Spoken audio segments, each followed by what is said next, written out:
Hey there everyone, so today I bring to you this fantastic little blues trick that you can use to travel around the neck. You can just use it for its effect on its own. You can link different shapes together with it, and you know, it just sounds a bit more different and interesting than just kind of playing the good old, you know, the old blues box shape that we guitarists first tend to learn. Gets you out of that, and definitely. Now, this lick is based in what I would call chunks of two notes that move around, and each of those two notes are a sixth apart. And don't get daunted by this, but it's the Mixolydian scale. Just because people might not think about Mohs or care, but let's just get a simple blues lick. You might not know that you use a Mixolydian scale when you play blues anyway, but something like this. Essentially, that's like the Mixolydian scale put in the simplest terms, you know. And people use it a lot without even realizing it. Now, so it sounds like this anyway. Let's play the lick slowly.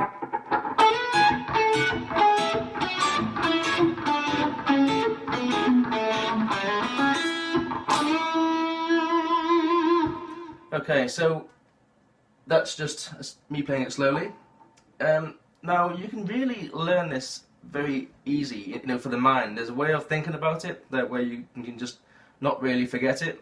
And it basically consists of two shapes for our fingers here. We never go out of them. One is where we have the middle finger and the third finger, or the second and third finger, on the same fret, on the G and the high E.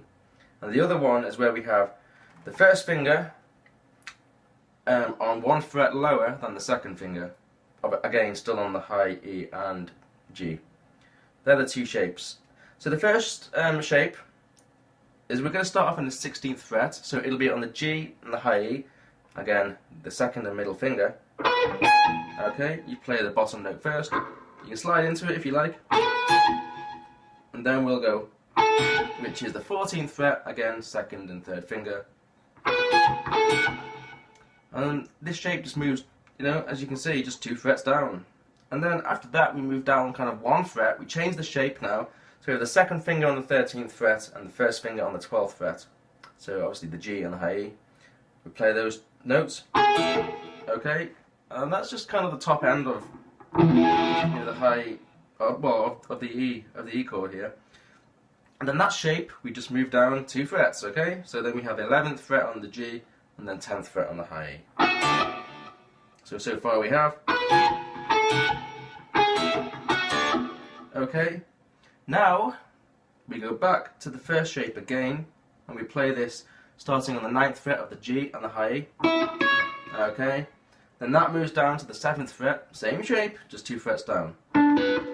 Okay, so you can see we have 3 chunks of the same shape being played twice, right? This one, that shape played twice, then we move to this shape, played twice, then we move down, that shape played twice. So there's 3 times of that.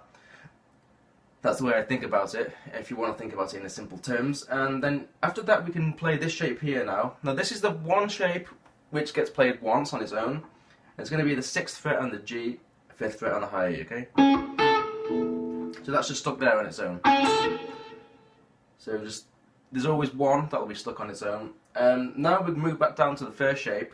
Again, this is played twice. Same as basically it's the same one we played up here, just an octave lower. 4th fret, move that down to the 2nd fret. You know, 2nd and 3rd finger, G and high E.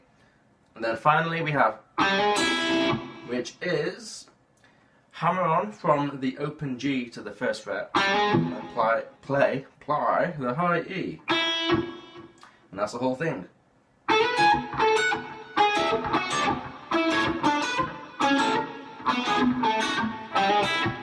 Now I like to stick that little hammer on the end for the effect. Just a little, you know, adds that little blues flavour to it. And that's basically it. So you can play this on different strings as well. So for example, if you wanted to use this on the A and the G string, you would have this sort of sound, an octave lower. Now the two hand shapes for this, or positions, you would have the first one is where you're using the second finger and the middle finger, where the second finger is 1 fret lower than the middle finger. Okay, so we'll start off with the third finger being on the 14th fret and the second finger on the 13th fret. So third finger on the A string, second finger on the G string. We start there, right? Move that down 2 frets.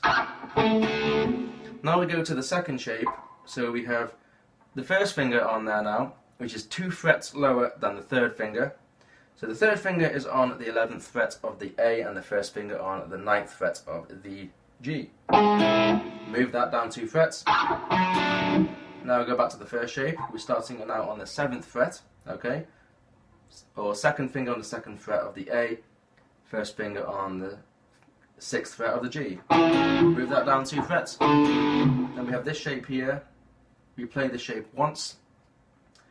4th fret with the 3rd finger, and 2nd fret with the 1st finger. And then finally, the only one we can fit on the end here is the 2nd finger on the 2nd fret of the A, 1st finger on the 1st fret of the G. Okay?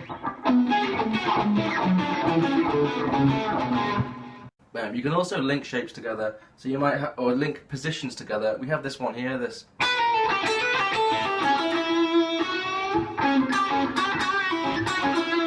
That little position there on the 5th fret area, you can kind of go.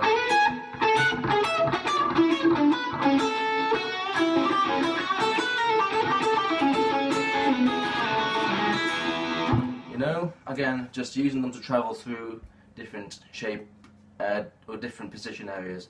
I like to use the word shape, have you noticed? But anyway, hopefully you've enjoyed this and you've picked something up from this and find it useful.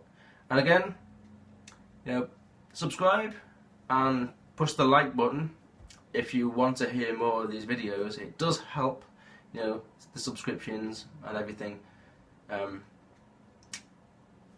What else can I say?